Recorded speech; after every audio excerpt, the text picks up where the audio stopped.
तो होई है सोई जो राम रचि राखा, को करी तर्क बढ़ावे साखा। खैर, ध्वजारोहण के कार्यक्रम की एक तस्वीर हम आप तक पहुंचाते रहेंगे। फिलहाल खबरों में आगे बढ़ेंगे, जहां पर समाजवादी पार्टी के अध्यक्ष अखिलेश यादव के विवादित बयान ने लखनऊ से लेकर दिल्ली तक के सियासी गलियारों में अब हलचल बढ़ा दी है। उन्होंने प्रेस कॉन्फ्रेंस के दौरान प्रधानमंत्री नरेंद्र मोदी की उम्र पर असंवेदनशील टिप्पणी की, जिसके बाद अब बीजेपी उन पर हमलावर है और जो कि तय है कि आगे ये हमले और भी ज्यादा तेज होंगे। रिपोर्ट आपको दिखाएंगे।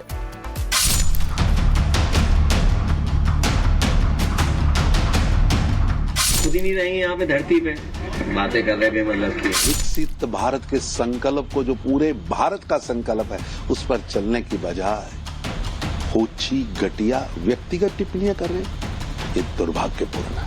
यही अहंकारी नामदारों का असली चरित्र है। राजनीति में पक्ष और विपक्ष के बीच वाद विवाद लोकतंत्र की खूबसूरती को बढ़ाता है, लेकिन सिर्फ सियासत करने के लिए विपक्ष राजनीतिक शिष्टाचार भूल जाए और अपनी सीमाएं लांघ दे तो उसे क्या ही कहा जाए।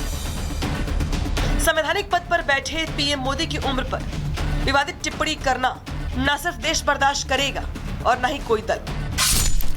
एक के बाद एक चुनाव में पीएम मोदी के नाम पर हो रही बीजेपी की जीत से क्या अखिलेश यादव बौखला गए हैं? पीएम मोदी का विजन 2047 देश के लिए है, बीजेपी के लिए नहीं। लेकिन ये बात विपक्षी नेता भला क्यों नहीं समझ रहे? खुद ही नहीं रहेंगे यहाँ पे धरती पे, बातें कर रहे हैं बेमतलब की। अच्छा, किसके बारे में कह रहे हो तुम रहोगे 2047 तक, तो खुद ही नहीं रहोगे। अखिलेश यादव के इस बयान ने लखनऊ से लेकर दिल्ली तक सियासी गलियारों में हलचल बढ़ा दी है। बीजेपी कह रही है कि पीएम के लिए इस्तेमाल की गई ऐसी भाषा इन नामदारों का असली कैरेक्टर दिखाती है। ऐसे अशोभनीय बयान के लिए समाजवादी पार्टी के अध्यक्ष से सार्वजनिक माफी की मांग की गई है। अखिलेश यादव जी का मानसिक संतुलन बिगड़ गया है, ऐसी भाषा बर्दाश्त नहीं की जा सकती। ये माननीय प्रधानमंत्री जी का नहीं, वो देश का अपमान कर रहे हैं, इसके लिए तत्काल क्षमा मांगे। अखिलेश यादव क्या अपने को खुदा समझ रहे हैं, भगवान समझ रहे हैं? वो तय करेंगे कि कौन कब तक जिंदा रहेगा। अखिलेश यादव को माफी मांगनी चाहिए। अगर उनको लगता है कि उनकी मोदी बैशिंग की जो सनक और साजिश है वो जो है वो सफल होगी, तो बार बार इनकी सनक और साजिश को जो है वो जनता ने सुपड़ा साफ किया है। हालांकि ये पहली बार नहीं है जब बतौर यूपी के पूर्व सीएम संवैधानिक पद पर बैठ चुके अखिलेश यादव ने पीएम मोदी को लेकर असंवेदनशील टिप्पणी की हो।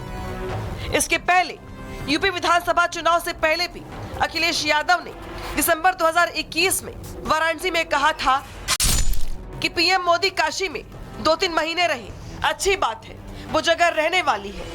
आखिरी समय पर वही रहा जाता है, बनारस में। पीएम मोदी ने उस समय ऐसा जवाब दिया था कि पूरी समाजवादी पार्टी सन्न रह गई थी। 1 महीना नहीं, 2 महीना, 3 महीना वहीं रहे, अच्छी बात है, वो जगह रहने वाली है, आखिरी समय पर वहीं रह जाता है बनारस। लाल टोपी वालों को लाल बत्ती से मतलब रहा है।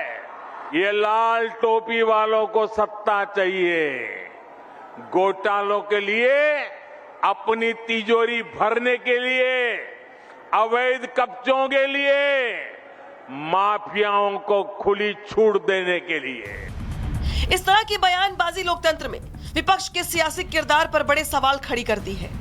जब परिवार में एक बच्चा भी जन्म लेता है तो माँ बाप जन्म लेने के साथ ही उसके भविष्य की चिंता करने लगते हैं। तो सवाल ये है कि अगर पीएम मोदी देश के भविष्य की चिंता कर रहे हैं तो विपक्ष को ये बात इतनी खटक क्यों रही है?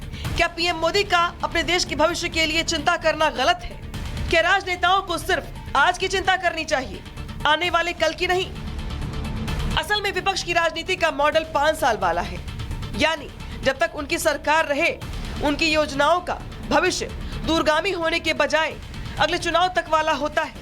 तो वहीं दूसरी ओर पीएम मोदी हैं जो अलग तरह की दूरदर्शिता वाली राजनीति करते हैं। विजन 2047 यानी भारत को विकसित करने का संकल्प सियासी लाभ से ज्यादा देश हित वाला है। शायद इसीलिए देश हर चुनाव में उनके सर पर जीत का सेहरा बांध रहा है। तो वहीं दूसरी ओर विपक्ष सबक लेने के बजाय शत्रुपूर्ण भावना वाली सनक दिखाता रहता है।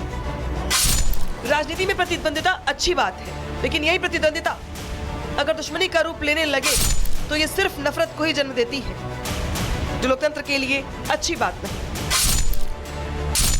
कि पीएम मोदी काशी में 2-3 महीने रहे, अच्छी बात है, वो जगह रहने वाली है। आखिरी समय पर वहीं रहा जाता है, बनारस में। पीएम मोदी ने उस समय ऐसा जवाब दिया था कि पूरी समाजवादी पार्टी सन्न रह गई थी। 1 महीना नहीं, 2 महीना, 3 महीना है, वहीं रहे, अच्छी बात है। वो जगह रहने वाली है, आखिरी समय पर वहीं रह जाता है बनारस। लाल टोपी वालों को लाल बत्ती से मतलब रहा है। ये लाल टोपी वालों को सत्ता चाहिए, घोटालों के लिए, अपनी तिजोरी भरने के लिए, अवैध कब्जों के लिए, माफियाओं को खुली छूट देने के लिए। इस तरह की बयानबाजी लोकतंत्र में विपक्ष के सियासी किरदार पर बड़े सवाल खड़ी करती है।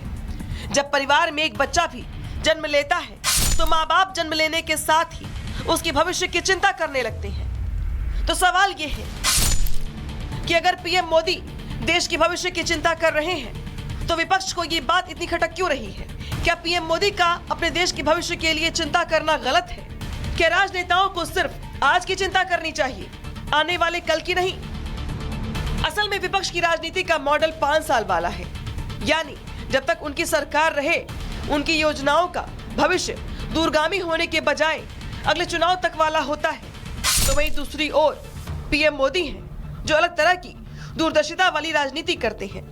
विजन 2047 यानी भारत को विकसित करने का संकल्प सियासी लाभ से ज्यादा देश हित वाला है। शायद इसीलिए देश हर चुनाव में उनके सर पर जीत का सेहरा बांध रहा है।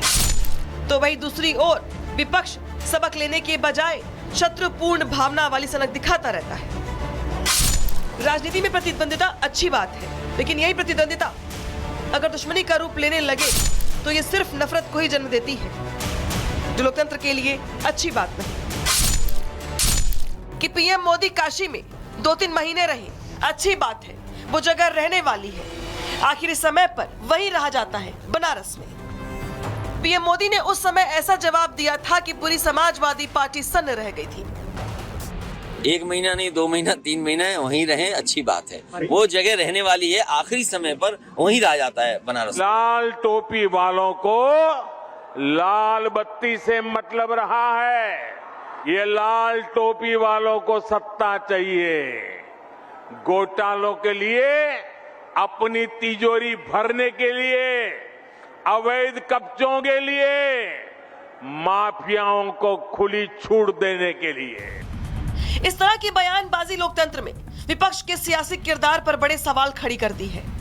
जब परिवार में एक बच्चा भी जन्म लेता है तो माँ बाप जन्म लेने के साथ ही उसके भविष्य की चिंता करने लगते हैं।